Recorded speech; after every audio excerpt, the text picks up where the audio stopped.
Welcome to Morning Coffee with AP, and this morning we're going to talk about if going too far in a caloric deficit is actually affecting our results. Stay tuned.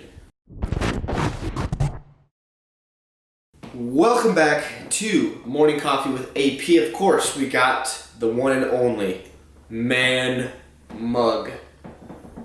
Screenshot a picture of your mug that you use in the morning, whether it says badass, whether it says Monday, whether it says whatever.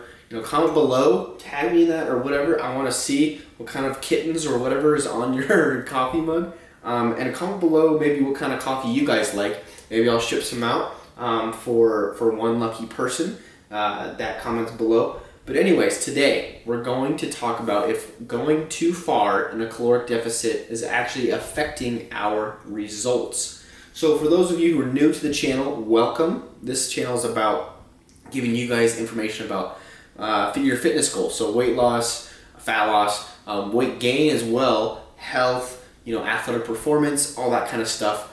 And so we're going to be referring to today with some nutrition stuff. And what a caloric deficit is, it's just meaning it has to do with your calorie intake, right? So how much food or how many calories you're getting from your food. In a caloric deficit means that you're eating less amount of calories than it takes your body to sustain body weight, which you probably learned through this channel now is the way to start losing weight, right? But it's a very good question if going too far in a caloric deficit, restricting your calories a lot is actually going to affect our results. And I would say yes and no. I would say first off, this is what we need to understand. What is our goal first and foremost?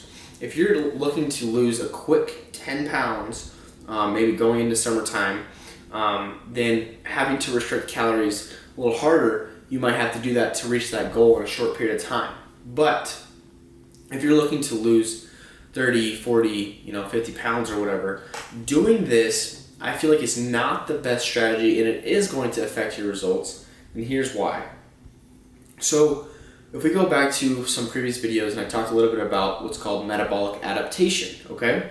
So we have to think of it like if we get into a caloric deficit, we're going to lose weight.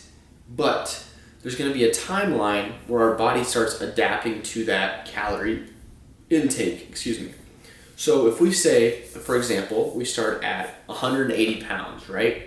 And we go in a severe caloric deficit of restricting our calories by like 1,000 calories a day under our maintenance level.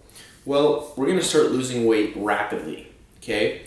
We're going to lose weight, 5 pounds, 10 pounds, whatever. But there's going to become a point where you plateau, and that plateau is meaning just your body's adapting to that intake that you are at. And it seems to be that your body will adapt at a new set plateau weight, meaning if you go really fast, this is an example. We go from 180 pounds to, say, 165 pounds. So we lose 15 pounds, right? But now we're at that low calorie intake. And then to lose more weight, we're going to have to go even lower, which is going to be very hard on you. And doing that severe restriction, also, you're probably going to have really low energy levels. Your performance in the gym might go down. All these things are going to start happening, and that might affect your strength, and it's going to affect your results for the long term. If your goal is to lose 20, 30, 40 pounds, but now you lost only 15 pounds, your body adapted. Now where do we go? We have to go lower calories. We have to do more cardio. It's really hard to do that and sustain a lifestyle out of it and to not have really bad energy levels and stuff like that, right? So what it seems to be is if you need to lose a quick amount of weight or a short amount of, or a little amount of weight in a short period of time, then doing that very quickly and then bringing calories back up is very beneficial. But I'd say that if you're looking to lose a decent amount of weight, to extend the period of time that we go into our caloric deficit, meaning trying to make small caloric deficits because metabolic adaptation is still going to be happening, right? But say we only decrease our calories by starting out at a 300 calorie deficit, we start losing weight, and then our body plateaus. Well, then now we can decrease it by another 100, 150 calories and keep losing weight, and then another 100, 150 calories and slowly keep cutting. And so if you do that, you extend the period of time, you might, instead of only losing 15 pounds from that severe deficit, you might lose 20, 25 pounds because you extended the period of time, so you still had room to cut from, and your body was slowly adapting rather than quickly adapting from that severe deficit. So I hope that makes sense, but I'd say it depends on your goals. And some people say, oh, going too far in a restriction is gonna, destroy, it's not gonna allow me because you're in starvation mode. Well, I don't really buy into that.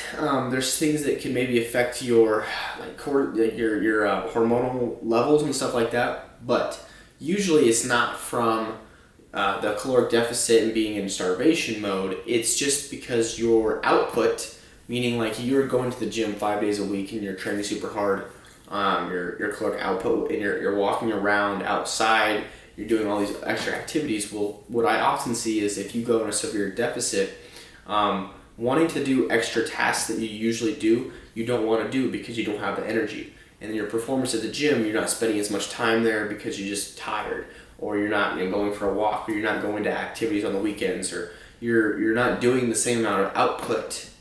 So then it kind of levels out, right? So just because you made that severe deficit of 1,000 calories, you might have been expending prior to that, a good 500 calories a day and just going to the gym. That's an example, like 300 to 500 calories going to the gym and doing weight training. But now you made a severe deficit, you don't have energy, so maybe you're only outputting like 100, 200 calories if you even go to the gym, right? So we got to take that into consideration. So what I would suggest is, it depends on your goals. If you're doing a quick cut, yes, you can do that really fast, and it shouldn't affect you too much if you do it like within a 4-week mini cut.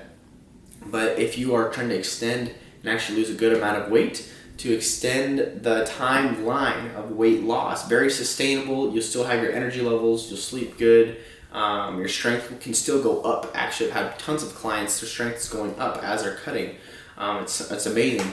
And so that's going to allow you to lose more weight. It's going to be more sustainable. Your body's going to adapt. So when you get to the same caloric intake, so say we started at 2,500 calories and we did a drastic cut of 1,000 calories, so now we're only eating 1,500 and we only lose 15 pounds. Well, if you extend the timeline, what I've seen is if you start at 2,500 calories and you slowly over time make your way to that 1,500 calorie mark like before, we'll lose more weight.